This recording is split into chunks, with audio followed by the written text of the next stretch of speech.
Olá, gente querida! Que alegria estarmos juntos mais uma vez, meditando a Santa Palavra de Deus. Hoje é dia 26 de maio, terça-feira. A igreja celebra a memória de São Filipe Neri. Ele nasceu em Florença no início do século XVI, mas veio morar em Roma. Foi ordenado padre já um pouco maduro, aos 36 anos de idade, e tinha uma profunda relação com Deus, a ponto de expressar a santidade, sobretudo por meio da alegria e do bom humor. É o santo da alegria e do bom humor.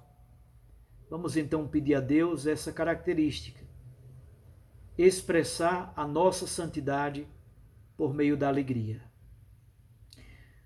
O texto do Evangelho de hoje é de João 17, de 1 a 11. Nesses próximos 3 dias vamos ler a oração sacerdotal que está em João 17. Naquele tempo, Jesus ergueu os olhos ao céu e disse: Pai, chegou a hora. Glorifica o teu Filho, para que o teu Filho te glorifique a ti.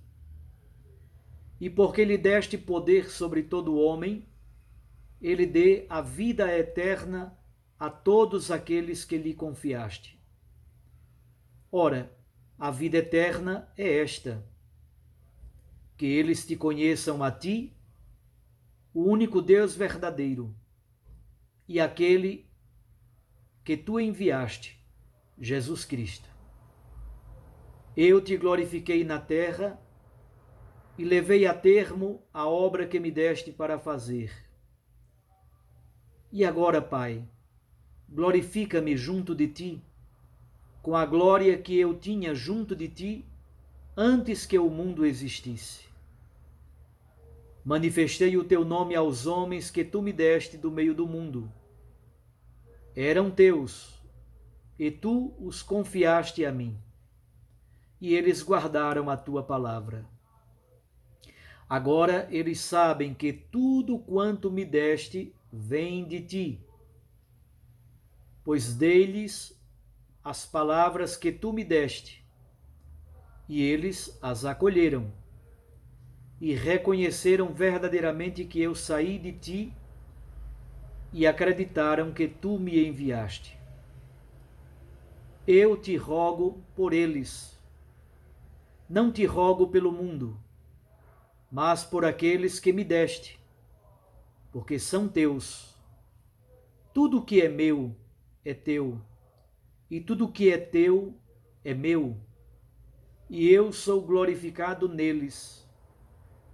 Já não estou no mundo, mas eles permanecem no mundo, enquanto eu vou para junto de ti. Palavra da salvação. Glória a vós, Senhor. Minhas irmãs e meus irmãos, no final do capítulo 16, termina o chamado discurso de despedida de Jesus. Jesus estava falando aos discípulos. Agora, início do capítulo 17, Jesus se dirige ao Pai na presença dos discípulos. É bonito o início do versículo 1. Jesus ergueu os olhos ao céu e disse: Pai. Essa transição revela que agora Jesus dialoga não mais com os discípulos, mas com o Pai. A oração sacerdotal, veremos nesses próximos 3 dias, pode ser dividida nesses 3 blocos que nós vamos ler.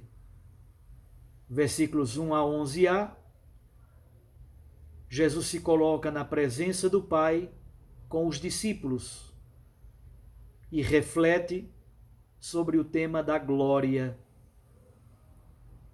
Versículos 11b a 19, o tema central, que se repete muitas vezes, é a relação de Jesus com o mundo. E, finalmente, os versículos 20 a 26, aparece o tema do futuro, aqueles que acreditarão no nome de Jesus, e, ao mesmo tempo, o tema da unidade, ainda na peregrinação da terra, mas também a unidade como comunhão celeste. Mas olhemos mais de perto o trecho do Evangelho de hoje. Aparecem essas três temáticas: a glória do Pai e do Filho, versículos 1 a 5. Jesus que revela o nome de Deus, versículos 6 a 8. E aparece nos versículos 9 a 11 a oração, a intercessão de Jesus por aqueles que são seus, em oposição ao mundo.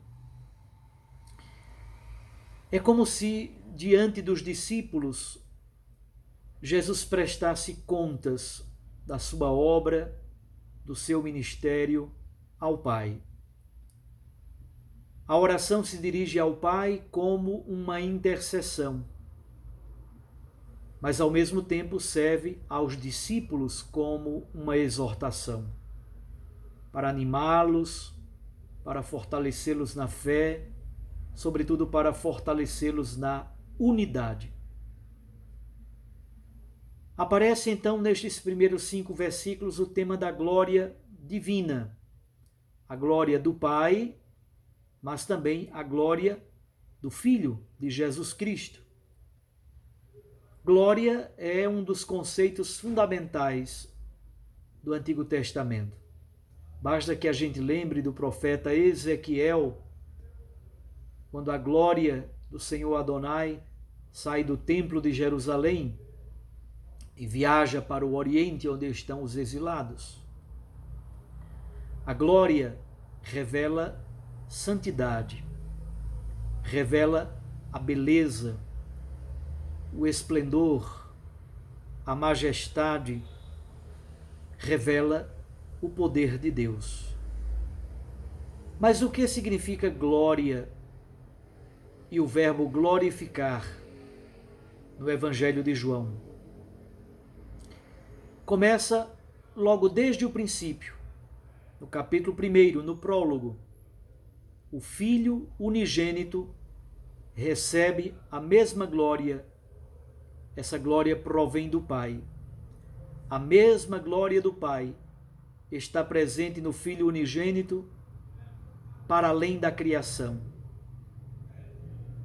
Com o início dos sinais, no episódio de Caná da Galileia, mas também no último sinal, na ressurreição de Lázaro, Jesus revelou a glória do Pai.